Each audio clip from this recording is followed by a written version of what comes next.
Magandang hapon po. Ay po yung magpapa-ay-ay ng kalabaw o papa-asawa ng similya, papa-similya. Dito sa ipitan doon, kay Paring Barok. Ayan po yung ating sisimilyahan. Ito po yung lugar.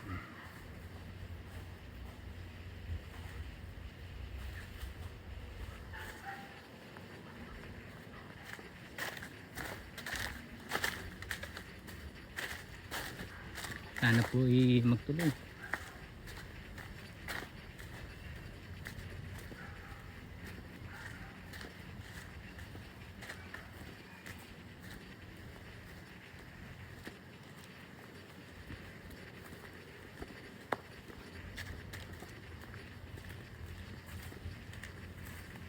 Inalasan ng dahon ni Cristono.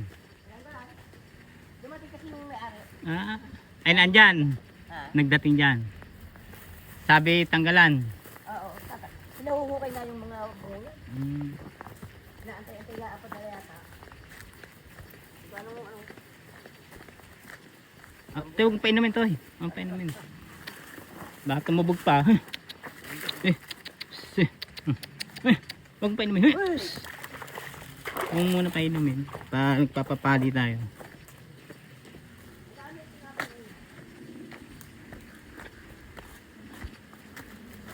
Alam mo naman yan, hinahiyad pati.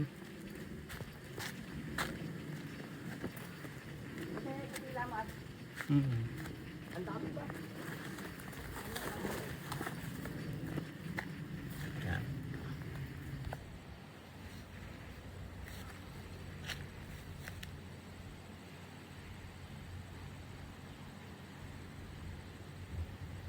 Parang nakakailang, di ba nakakailang ay ka na dyan?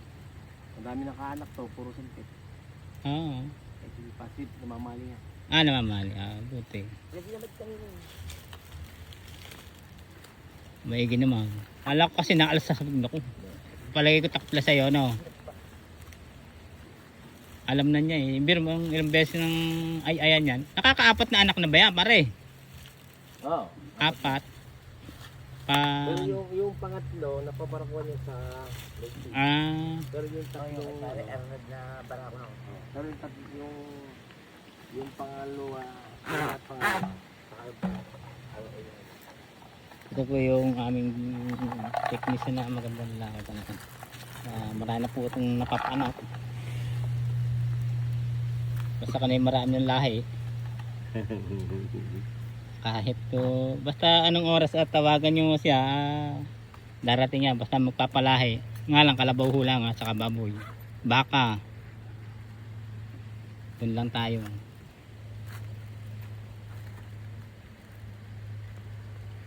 Ito po pala yung klase ng ano lang, ginagamit.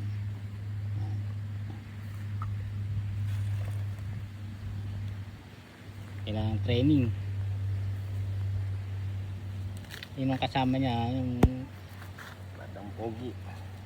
talagang ito po yung pinili talaga sa balanak. Ito yung talagang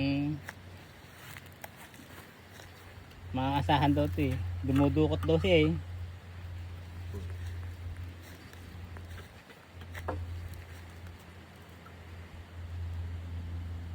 Ating sasaksakan na.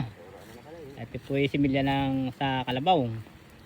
Ayan po yung ating siya po yung talagang aming tawagin dito na nagsisimilya.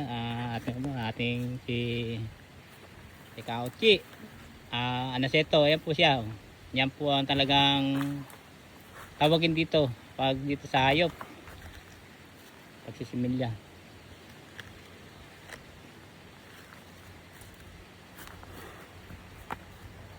Ingat pare at baka naman ano katalian natin yung paa pare?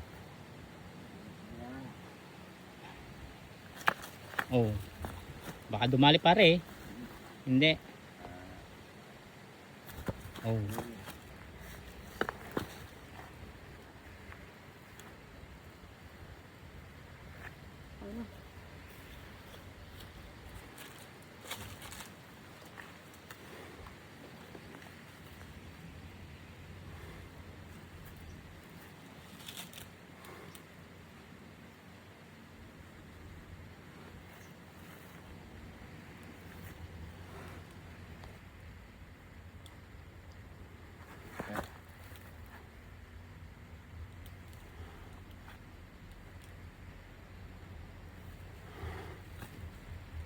medyo delikado talaga itong pagpaninta pagka Gagawin trabaho. trabaho. Talaga lang diskarte lang talaga nung mga technician na alam nila kung ano yung gagawin. Kaya kailangan doble training at saka talagang desperado ka o alam mo ang bawat kilos ng yung ginagawa at saka anong kalabaw. Yan po yan. Gayaan po ang isang nagsisimilya. Ayan po, ayos na. Ayan, para yan po. Dito po sa loob na sa nasasakupan ng Magdalena, siya po yung text na talagang maasahan sa ganitong Nanangin sana yan, no? May kontrol, hindi na ulit. Yan. yan. Yung kaya bigay nyo kanila.